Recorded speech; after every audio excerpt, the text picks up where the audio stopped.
नमस्कार श्रोता बंधु आसतु शुणा भिन्न एक प्रेम कहानी गोलापर जीवन जार लेखक हेले श्रीजुक्त दिलीप कुमार चक्रवर्ती।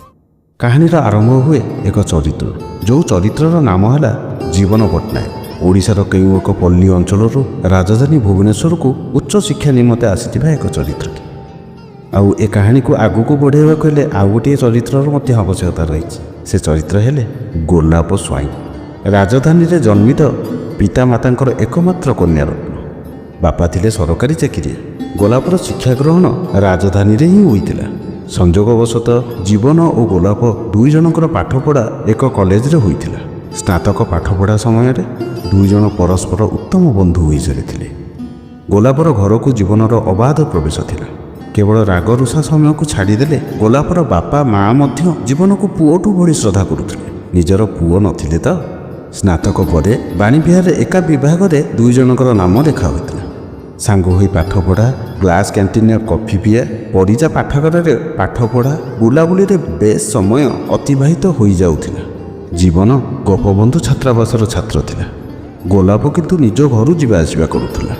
क्लास रे दिने दिने गोलापर अनुपस्थिति असहज कर देउथिला जीवन को। लाग लाग दुई दिन अनुपस्थिति पर गोलाप जे जीवन को निज घरे आविष्कार न करिवो एथिरे संदेह नथिला। राखी पूर्णिमा व्यतीत समस्त पूजा पार्वण रे जीवन थिला गोलापर निमंत्रित अतिथि। सेमानक मध्य संपर्क थिला अति निबिड़।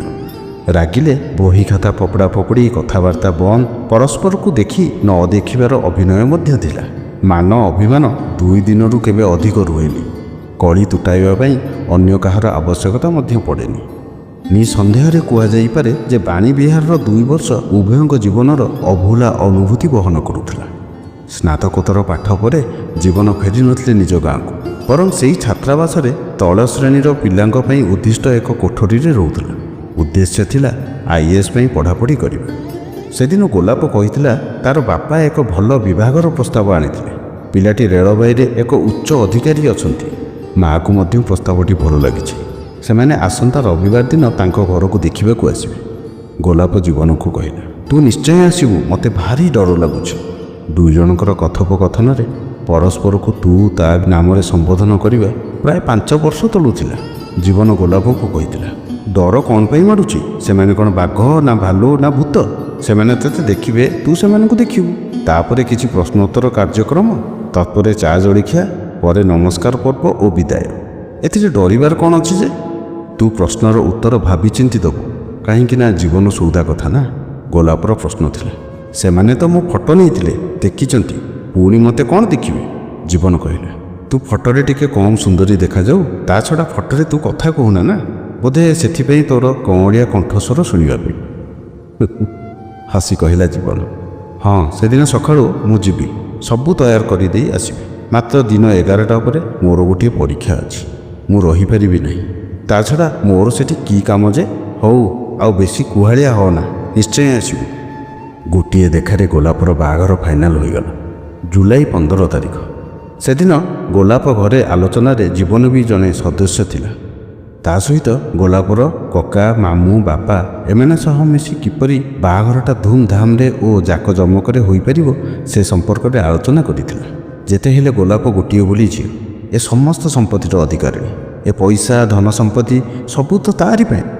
जानी যৌতুक कौन कौन ता शाशु घर को जीव, झील ज्वाई पोशाक, शाढ़ी गहना, बंधु व्यवहार, लुगापटा, नणंद पुटुली, बरजात्री, भोजी भात इत्यादि बहु आलोचना होइतिला। जीवनर ए संबंध में अनुभव तो नथिला।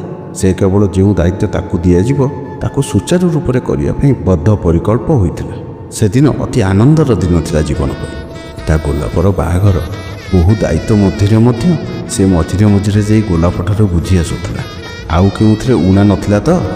आज गोलापर लाजुआ बधुवेश, चंदन टोपा, मुह भारी सुंदर लगुला जीवन को।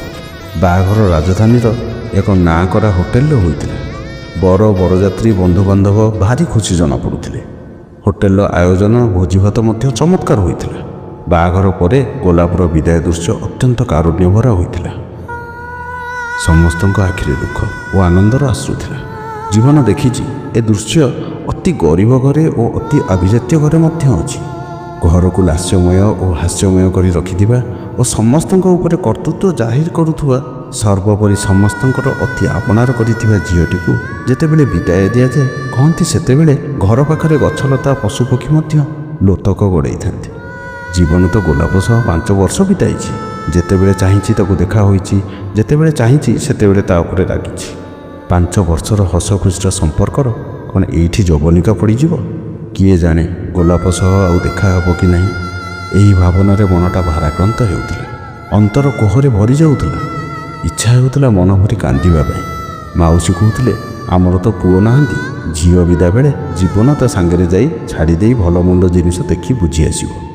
ବିବାହର ପରେ ଗୋଲାପ ଘରକୁ ଜୀବନ 3 ଥର ଯାଇଥିଲା। ପ୍ରଥମ, ବିବାହ ପରେ ଝିଅ ସାଙ୍ଗରେ ଯାଇ ଗୋଟିଏ ଦିନ ରହି ତା ପରଦିନ ଫେରିଥିଲା। ବଡ଼ ଘର ନୁହେଁ ତ ବଙ୍ଗଳା ପରି ନିଜ ଘର। ଶହୀଦ ନଗରର ଆଗରେ ସୁନ୍ଦର ଘାସର ଲନ୍, ତା ମଧ୍ୟରେ ଏକ ସୁସଜ୍ଜିତ ଦୋଳି, ଚାରିପଟେ ଫୁଲର ବଗିଚା, 2-3ଟି ନଡ଼ିଆ ଗଛ, ପରେ ଆମ୍ବ ଗଛ ଓ ଚମ୍ପା ଗଛ। ସମସ୍ତଙ୍କର ଅଲଗା ଅଲଗା କକ୍ଷ। ବାବୁ ଘର ବଡ଼ ଲୋକ, ବଡ଼ ଚାକିରି। ଏପରି ବର୍ଣ୍ଣନା କରିଥିଲା ଜୀବନ ଗୋଲାପଙ୍କର ମାଆଙ୍କ ଆଗରେ।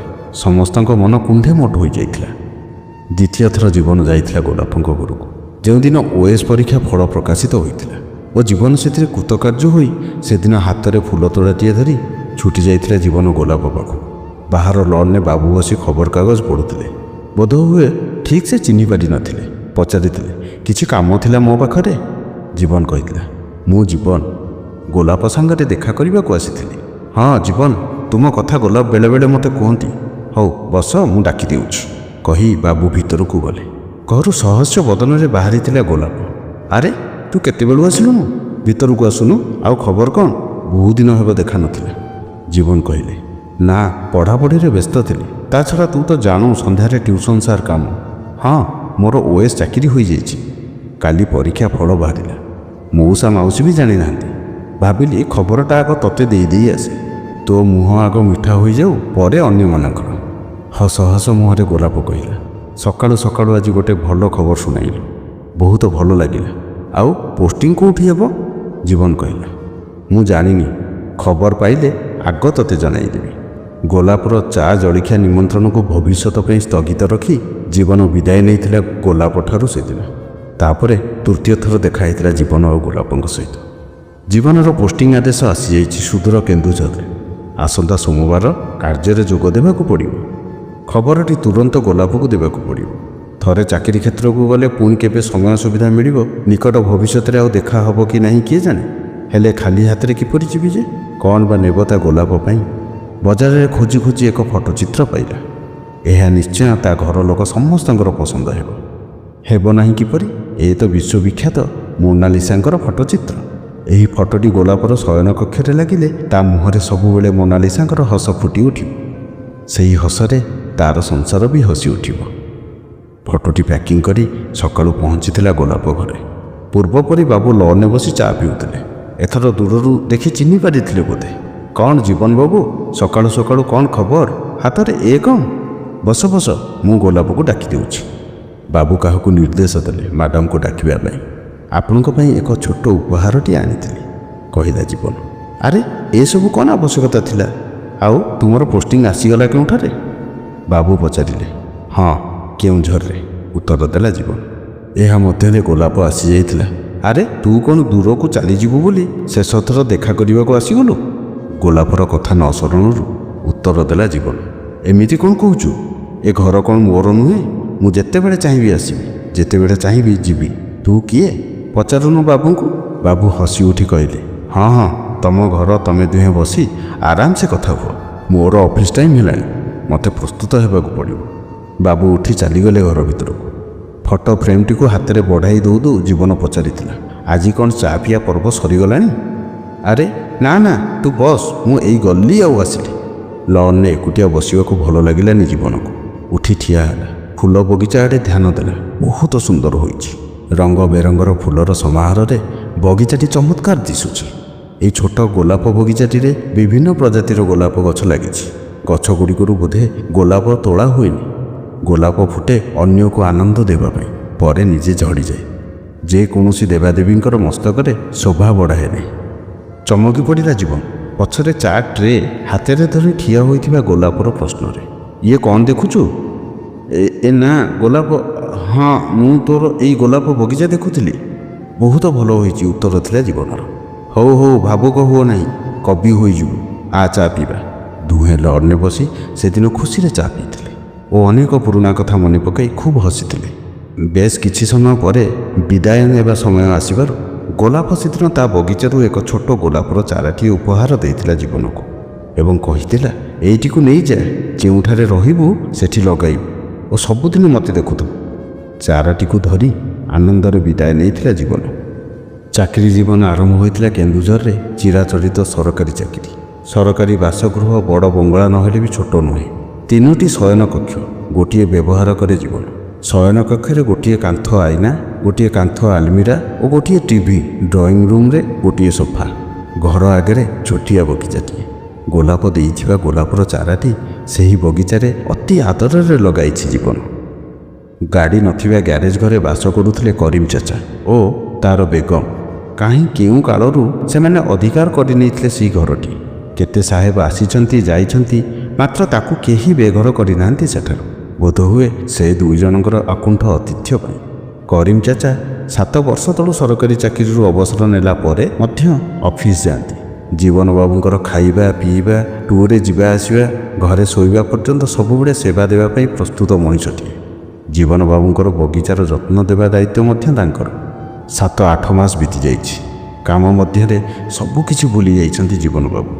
ଯଦିଓ 4-5 ଥର ୟା ଭିତରେ ଭୁବନେଶ୍ୱର ଯାଇଛନ୍ତି, ମାତ୍ର ସମ୍ମିଳନୀ ଅଫିସ କାମ ତୁଟାଇ ପୁଣି ଫେରି ଆସିଛନ୍ତି। ସମୟ ପାଇନାହାନ୍ତି ଗୋଲାପର ଖବର ରଖିବାକୁ, ମଉସା ମାଉସୀଙ୍କର କଥା ବୁଝିବାକୁ। ନୂଆ ଚାକିରିରେ ନିଜକୁ କର୍ତ୍ତବ୍ୟନିଷ୍ଠ କରିବା ପାଇଁ ଯତ୍ପରୋନାସ୍ତି ଚେଷ୍ଟା କରିଛନ୍ତି ସେ। ସେଦିନ ସନ୍ଧ୍ୟାରେ 5:30ରେ ଅଫିସ ଛାଡ଼ିଲେ। ଅଫିସ ବାହାରେ ହୋଇଛନ୍ତି। ଅଫିସରୁ ଝଡ଼ ପରି ଆସି କରିମ ଚାଚା ଖବର ଦେଲେ, ବାବୁ ଆପଣଙ୍କର ଫୋନ୍ ରିଙ୍ଗ ହେଉଥିଲା। ମୁଁ ଉଠାଇଲି। ଭୁବନେଶ୍ୱରରୁ ଆପଣଙ୍କ ମଉସା କିଏ ଫୋନ୍ କରିଛନ୍ତି? ଜୀବନ ବାବୁ ଭାବିଲେ, ମଉସା, ଗୋଲାପର ବାପା ଏ ସମୟରେ ଫୋନ୍ କାହିଁକି କରିଛନ୍ତି? ପୁଣି ରୁମ୍ ଭିତରେ ପ୍ରବେଶ କଲେ ଏବଂ ଫୋନ୍ ଉଠାଇଲେ। ସେପଟୁ ଉତ୍ତର ଆସିଲା, ଜୀବନ କିପରି ଅଛ? ତୁମର ଯଦି ସମୟ ଅଛି ଆସି ଥରେ ଗୋଲାପକୁ ଦେଖିଯାଅ। ଗୋଲାପ କଳିଙ୍ଗ ହସ୍ପିଟାଲରେ 4 ନମ୍ବର ICUରେ ଅଛି। ଜୀବନ ବାବୁ କିଛି କହିବା ପୂର୍ବରୁ ଫୋନ୍ କାଟି ଦେଇଥିଲେ ମଉସା। ଚିନ୍ତାରେ ପଡ଼ିଲେ ଜୀବନ ବାବୁ। ଗୋଲାପ ପୁଣି ହସ୍ପିଟାଲରେ କ'ଣ ହୋଇଛି? ତାର କ'ଣ ପିଲାପିଲି ହେବାର ଅଛି କି? ହେଲେ ICUରେ କ'ଣ ପାଇଁ? କିଛି ସିରିୟସ୍ ଅଛି କି? ଭାବିପାରୁନଥିଲେ ଜୀବନ ବାବୁ। ମଉସା ଫୋନ୍ କାହିଁକି କାଟିଦେଲେ? ସେ ଖୁସି ହେବେ ନା ଦୁଃଖ ପ୍ରକାଶ କରିବେ? ଆଜି ରାତିରେ ତାଙ୍କୁ ଭୁବନେଶ୍ୱର ଯିବାକୁ ପଡ଼ିବ। କରିମ ଚାଚାଙ୍କୁ ସବୁ କହିଲେ। କରିମ ଚାଚା ମଧ୍ୟ କାଳ ବିଳମ୍ବ ନ କରି ଟିକଟ ଖଣ୍ଡିଏ ନେବାକୁ ବସ୍ଷ୍ଟାଣ୍ଡ ଆଡ଼େ ବାହାରିଲେ। ଜୀବନ ଘରକୁ ଆସିଲେ। ଧୁଆଧୁଇ ହେବା ପରେ ଚାହା କପେ ଧରି ଠିଆ ହୋଇଥିଲେ ଚାଚୀ। ବାବୁ କ'ଣ ହୋଇଛି? ଭାରି ବ୍ୟସ୍ତ ଜଣାପଡ଼ୁଛ, ପଚାରିଲେ ଚାଚୀ। ହଁ, ଆଜି ଭୁବନେଶ୍ୱର ଯିବାର ଅଛି। ଚାଚା ଟିକେଟ୍ ପାଇଁ ଯାଇଛନ୍ତି। ମୋତେ ବାହାରିବାକୁ ପଡ଼ିବ। ଚାହା କପ୍ଟି ଶେଷ କରିବା ପୂର୍ବରୁ କରିମ ଚାଚା ପହଞ୍ଚି ଯାଇଥିଲେ ବସ୍ ଟିକଟଟି ନେଇ। ବସ୍ ରାତି 8ଟାରେ ଛାଡ଼ିବ। ଚାଚୀ ରାତି ପାଇଁ କିଛି ଖାଦ୍ୟ ଟିଫିନ୍ରେ ଧରି ଛିଡ଼ା ହୋଇଥିଲେ। ତାକୁ ବ୍ୟାଗ୍ରେ ପୁରାଇ ଜୀବନ ବାବୁ ବାହାରିଗଲେ ଏବଂ କହିଗଲେ, ଚାଚା କାଲି ଅଫିସରେ କହିଦେବେ ମୁଁ ପହର ଦିନ ଆସି ପହଞ୍ଚିବି। ବସ୍ ଗଡ଼ି ଚାଲିଲା ଭୁବନେଶ୍ୱର ଅଭିମୁଖେ। ଝରକା ପାଖ ସିଟ୍ରେ ବସି ଜୀବନ ବାବୁ ଭାବୁଥିଲେ ଗୋଲାପର କଥା, ନିଜର 8 ମାସର ଦାୟିତ୍ୱହୀନତାର କଥା। କ'ଣ କହିବେ ଗୋଲାପକୁ? ଅଫିସ କାମରେ ବ୍ୟସ୍ତ ଥିଲି, ତୋ କଥା ଭୁଲି ଯାଇଥିଲି, କ୍ଷମା କରିଦେ। ଗୋଲାପ ରାଗିବ, ହେଲେ ତାର ରାଗତନ୍ତ ମୁହଁ ଭାରି ଭଲ ଲାଗେ ଜୀବନକୁ। ଗୋଲାପକୁ ମନାଇବା ତାଙ୍କ ପକ୍ଷରେ ଗୋଟେ ବଡ଼ କାମ ନୁହେଁ। ଏମିତି ଅନେକ ଥର ଗୋଲାପକୁ ସେ ମନେଇଛନ୍ତି। ହେଲେ ଗୋଲାପ ଯେ କି ଡାକ୍ତରଖାନା ଔଷଧ ଇଞ୍ଜେକ୍ସନ ଛୁଞ୍ଚିକୁ ଭାରି ଭୟ କରୁଥିବା ପିଲାଟା ଆଜି ଡାକ୍ତରଖାନାରେ କିପରି? ଭାବନା ଭିତରେ ରାତି ପାହି ଯାଇଥିଲା। ବସ୍ ପହଞ୍ଚିଥିଲା ଭୁବନେଶ୍ୱରରେ। ପ୍ରଥମେ ଅଟୋ କରି ଗେଷ୍ଟ ହାଉସ୍କୁ ଗଲେ। ସେଠାରେ ନିତ୍ୟକର୍ମ ସାରି ଗୋଟାଏ ଅଟୋ ଧରି ଦିନ 9ଟା ବେଳକୁ ପହଞ୍ଚିଲେ କଳିଙ୍ଗ ହସ୍ପିଟାଲରେ। ରିସେପ୍ସନରେ ପଚାରିଲେ। ଉତ୍ତର ମିଳିଲା 11ଟାରୁ 12ଟା ମଧ୍ୟରେ ଭିତରକୁ ଯିବାକୁ ଅନୁମତି ମିଳିବ, ତାହା ବି ଫ୍ୟାମିଲି ପାସ୍ ସହ। ଅଗତ୍ୟା ଅପେକ୍ଷା କଲେ। ଦିନ 10:30ଟାରେ ମଉସା ଆସୁଥିବାର ଦେଖିଲେ ଓ ନମସ୍କାର କଲେ। ପଚାରିଲେ, କିପରି ଅଛି ଗୋଲାପ? ମଉସାଙ୍କ ଆଖିରେ ଲୁହ ଦେଖି ହୃତ୍କମ୍ପନ ଜାତ ହେଲା ତାଙ୍କର। ମଉସା କହିଲେ, ଗୋଲାପ ବ୍ଲଡ଼ କ୍ୟାନ୍ସରରେ ଜୀବନ ସହ ଲଢ଼େଇ କରୁଛି, ଲାଷ୍ଟ ଷ୍ଟେଜ୍ରେ। ତୁମକୁ ଅପେକ୍ଷା କରିଛି ଜୀବନ। ଯାଅ ଥରେ ଦେଖି ଆସ ତମ ଗୋଲାପକୁ। ୟା ଭିତରେ ଏତେ ସବୁ ଘଟିଯାଇଛି, ହେଲେ ଜୀବନ ଅନ୍ଧାରରେ ଅଛନ୍ତି। ଛାତି ଭିତରଟା ଫାଟି ପଡ଼ୁଥିଲା ତାଙ୍କର। ମଉସାଙ୍କଠାରୁ ପାସ୍ ନେଇ 4 ନମ୍ବର ଆଗନ୍ତୁ ଭିତରକୁ ଗଲେ। ପଟିକିଆ ବେଡ଼୍ରେ ଶୋଇ ରହିଛି ଝାଉଁଳି ପଡ଼ିଥିବା ଗୋଲାପ। ବିଭିନ୍ନ ଯନ୍ତ୍ର ଓ ଉପକରଣ ଓ ତା'ର ନଳୀ ମଧ୍ୟରେ ଛନ୍ଦି ହୋଇ ରହିଥିବା ଗୋଲାପ ମଳିନ ପଡ଼ିଯାଇଛି। ଏହା ଦେଖି ଜୀବନ ଆଉ ସମ୍ଭାଳି ପାରୁନଥିଲେ ଏବଂ ପାଖରେ ଠିଆ ହୋଇ ଡାକିଲେ, ଗୋଲାପ, ମୁଁ ଜୀବନ, ତୋ ଜୀବନ। ଆଖି ଖୋଲିଥିଲା ଗୋଲାପ, ଚାହିଁଥିଲା ଜୀବନକୁ। ଓଠରେ କ୍ଷୁଦ୍ର ହସଟିଏ, ମୋନାଲିସାର ହସଠାରୁ ମଧ୍ୟ ଚମତ୍କାର ଥିଲା ସେ ହସ। ବହୁତ କିଛି କହିବାକୁ ଚେଷ୍ଟା କରୁଥିଲା, ମାତ୍ର କଥା ବାହାରୁ ନଥିଲା ପାଟିରୁ। କେବଳ 2 ଆଖିରୁ 2 ଧାର ଲୁହ ଯାହା କେବଳ ବୋହି ଆସିଥିଲା। ପକେଟରୁ ରୁମାଲ ବାହାର କରି ମଧ୍ୟ ଦେଇପାରିନଥିଲେ ଜୀବନ। ଏକା ନିଶ୍ୱାସରେ ମନ ମଧ୍ୟରେ କୋହକୁ ଚାପି ଧରି ସେ ରୁମ୍କୁ ବାହାରି ଚାଲି ଆସିଥିଲେ। ବାହାରେ ପଡ଼ିଥିବା ଚେୟାରଟି ଉପରେ ମୁଣ୍ଡରେ ହାତ ଦେଇ ବସି ପଡ଼ିଥିଲେ ଜୀବନ।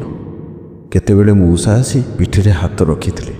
ଖୁବ୍ ଜୋରରେ କାନ୍ଦିବାକୁ ଇଚ୍ଛା ହେଉଥିଲେ ବି ସେ କାନ୍ଦି ପାରି ନଥିଲେ। ମୁଁ ଆସୁଛି କହି ମଉସାଙ୍କୁ ପ୍ରଣାମ କରି ବାହାରି ଆସିଥିଲେ ହସ୍ପିଟାଲ ଭିତରୁ। ଗେଷ୍ଟ ହାଉସ୍କୁ ଫେରି ଆସି 2ଟା ବେଳେ ବାହାରିଥିଲେ କେନ୍ଦୁଝରକୁ।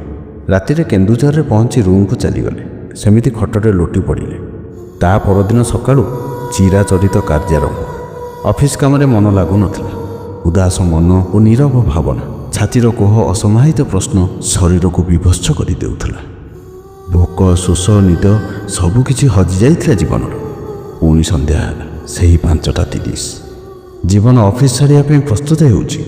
ବାଜିଲା ଫୋନ୍ର ଘଣ୍ଟି। ଉଠାଇବାକୁ ଇଚ୍ଛା ନଥିଲେ ବି ଉଠାଇଥିଲେ ଜୀବନ। ସେପଟୁ ମଉସାଙ୍କର କଣ୍ଠସ୍ୱର, ଜୀବନ, ଆମ ଗୋଲାପ। ଆଉ କିଛି କହିପାରିନଥିଲେ ମଉସା।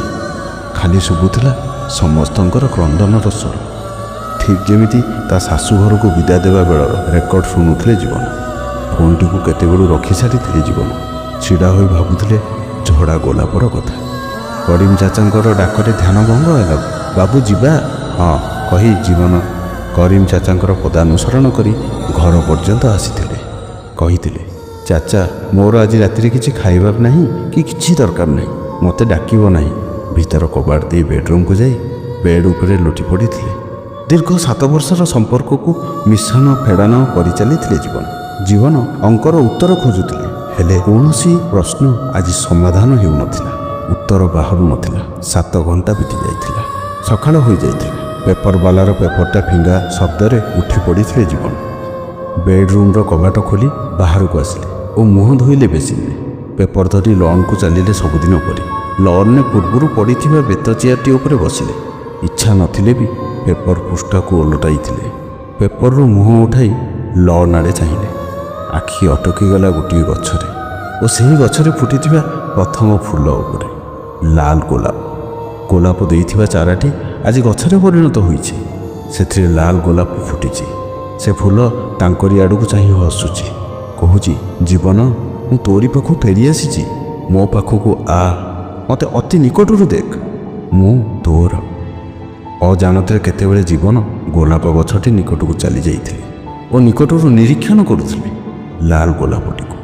କିଏ କହିଲା ଗୋଲାପର ଜୀବନ ନାହିଁ? ଏଠି ଗୋଲାପ ଅଛି, ଜୀବନ ବି ଅଛି। ହଁ ବନ୍ଧୁ, ଏହା ଥିଲା ଏହି ହୃଦୟସ୍ପର୍ଶୀ କାହାଣୀ। ଆଶା କରେ ଏ କାହାଣୀଟି ଆପଣଙ୍କ ହୃଦୟକୁ ନିଶ୍ଚିତ ଭାବରେ ସ୍ପର୍ଶ କରିଥିବ। ଆପଣଙ୍କୁ ଅଶେଷ ଅଶେଷ ଧନ୍ୟବାଦ ଦିଲ୍ଲୀପ କୁମାର ଶତପଥୀ, ଯିଏକି ଏତେ ସୁନ୍ଦର କାହାଣୀ ଆପଣ ରଚନା କରିଥିବାରୁ। ତା ସହିତ ଆପଣ ନିଜେ ଏହି ଓଡ଼ିଶା ଭଏସ୍ ପଡ଼କାଷ୍ଟର ଉପଦେଷ୍ଟା ମଧ୍ୟ। ଆଶା କରେ ଏ କାହାଣୀଟି ଆପଣଙ୍କର ହୃଦୟକୁ ସ୍ପର୍ଶ କରିଥିବ। ଆମ ଓଡ଼ିଶା ଭଏସ୍ ପଡ଼କାଷ୍ଟକୁ ଆପଣମାନେ ଆପଣଙ୍କର ଭଲ ପାଇବା ଦେଇଥିବାରୁ ଆପଣଙ୍କୁ ଅଶେଷ ଅଶେଷ ଧନ୍ୟବାଦ ଦର୍ଶକ ବନ୍ଧୁ। ଓଡ଼ିଶା ଭଏସ୍ ପଡ଼କାଷ୍ଟକୁ ଲାଇକ୍, ସେୟାର ଆଉ କମେଣ୍ଟ କରିବାକୁ ଭୁଲିବେନି। ଆପଣଙ୍କୁ କେମିତି ଲାଗିଲା ଆଜିର ଗଳ୍ପଟି ନିଶ୍ଚିନ୍ତ ଭାବରେ ଜଣାଇବେ। ସର୍ବେ ଭବନ୍ତୁ ସୁଖିନଃ, ସର୍ବେ ସନ୍ତୁ ନିରାମୟା, ସର୍ବେ ଭଦ୍ରାଣି ପଶ୍ୟନ୍ତୁ, ମା କଶ୍ଚିତ୍ ଦୁଃଖ ଭାଗ୍ଭବେ।